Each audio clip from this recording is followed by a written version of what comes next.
uma outra leitura obrigatória que fala sobre o padrão alimentar e o risco de mortalidade no mundo inteiro. Então, foi um estudo de 1990 a 2017, onde eles avaliaram em 195 países. Talvez esse estudo seja o mais importante já publicado de nutrição, mas que vai ter impacto em todas as áreas, porque ele traz a seguinte informação.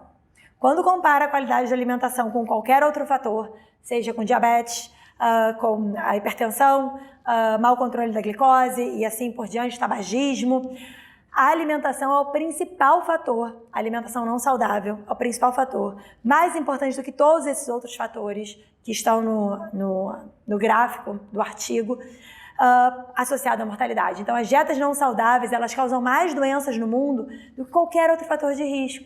E as pessoas estão preocupadas em tomar, não que a gente não vá, o médico não vai passar uma estatina ou um medicamento para controlar a glicemia, mas a alimentação é o principal fator, ela precisa ser modificada nesses pacientes.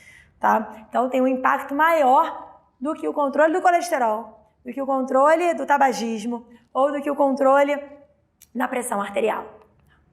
E o que chama atenção nesse artigo, e depois a gente vai ter várias oportunidades de estar falando mais sobre ele, que os alimentos que a gente mais sente falta, nesse artigo que ele pontua, que mais está associado à mortalidade, é uma alimentação baixa em grãos integrais, baixa em frutas, baixa em legumes e verduras e baixa em castanhas e sementes. São exatamente o que falta na alimentação e que essa falta está associada à mortalidade. É exatamente os alimentos de origem vegetal.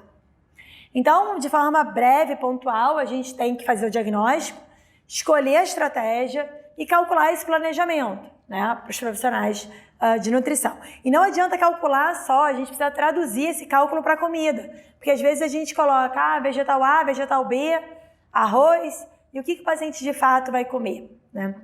Então a gastronomia ela vem como uma grande aliada à proposta terapêutica. E a gente precisa cada vez utilizar mais.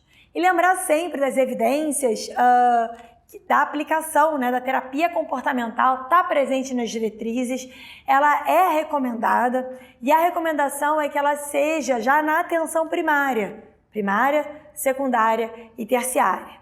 E uma das estratégias comportamentais é a TCC, que é a Terapia Cognitiva Comportamental, e ela é recomendada pela Força Tarefa Americana. E ele chama atenção ainda que ela é indicada para aqueles pacientes com IMC acima de 30 e que precisa de um acompanhamento mais intensivo, né? Aquela intensidade moderada seria mais ou menos que eles recomendam um acompanhamento mensal. E uma alta intensidade de um acompanhamento seria mais frequente do que o mensal. Isso é o que está na força-tarefa. A terapia cognitiva intensiva, ela aborda vários parâmetros, como eu disse, não é só a questão de alimentação. Ela envolve estabelecimento de metas, aumento de autoeficácia, prevenção de recaída, suporte social, controle de estímulo, a técnica de entrevista motivacional, que a gente vai ver também no módulo de MEV. E uma outra questão, e que importa muito o tratamento do paciente com obesidade e síndrome metabólica, que é o profissional de saúde, identificar qual o estágio de mudança que o paciente se encontra. O que significa isso? A nossa recomendação, a nossa proposta terapêutica, seja da nutrição, da educação física, do médico, do psicólogo, vai ser muito de acordo com o grau de prontidão de mudança. Se for um paciente muito ambivalente, é um paciente que não está pronto para mudar, se ele sair da consulta tendo que começar a fazer musculação, corrida, um cardápio totalmente diferente do hábito dele, ele não vai fazer, porque ele ainda estava ali ambivalente e não pronto para mudar. Que é diferente do paciente que já está na manutenção, um paciente em ação, daí a gente pode estabelecer metas mais específicas com ele, né? E aí, mais uma vez, importa sempre a gente trabalhar a questão alimentar, um dos pilares, questão comportamental, além da alimentação, que foi o que eu mostrei para vocês, e o exercício, são os 3 pilares.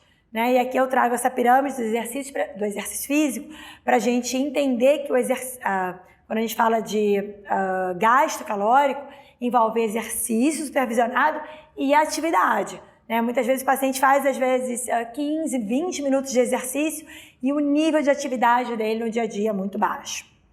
Tá? Dentro dessa abordagem da psicologia, eu queria destacar aqui, que são alguns módulos que vocês vão ver ainda, a parte de habilidades de comunicação, a nutrição comportamental e entender que essa abordagem ela é multimodal. Então, dentro dessa proposta de uma abordagem multimodal, centrada no paciente, uma medicina humanizada, eu trago essas duas imagens, elas significam muito na minha prática clínica. Eu vejo alguns profissionais se queixando de que as consultas são muito repetitivas, cansativas, que o profissional fala, e o paciente, enfim, às vezes concorda, às vezes não, e parece mais uma luta a consulta, né? E a ideia é que a gente transforme esse atendimento e tenha um atendimento que se pareça mais com uma dança, né? Teve um médico, o Lucas Medeiros, ele até comentou numa palestra dele no Congresso de Medicina do Estilo de Vida, que ele não usa analogia com a dança, mas ele utiliza analogia como uma banda ou como uma orquestra. Precisa estar bem orquestrado o profissional e o paciente fazendo parte dessa mesma banda e eles tocando no mesmo ritmo, né? E aqui eu coloco a imagem da dança porque ambos, né?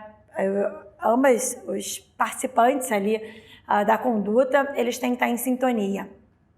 E aí a gente tem essas duas abordagens na mudança da forma de atendimento. Eu falei um pouco da abordagem tradicional e a abordagem centrada no paciente. E aqui eu trago um conceito novo da medicina do estilo de vida ou da mudança do estilo de vida que compara uma abordagem tradicional com uma abordagem focada no estilo de vida. Hoje você foca muito mais no ambiente e não apenas um comportamento específico do paciente. Você estabelece metas específicas com ele, você tem uma abordagem muito mais focada na saúde do que propriamente na doença.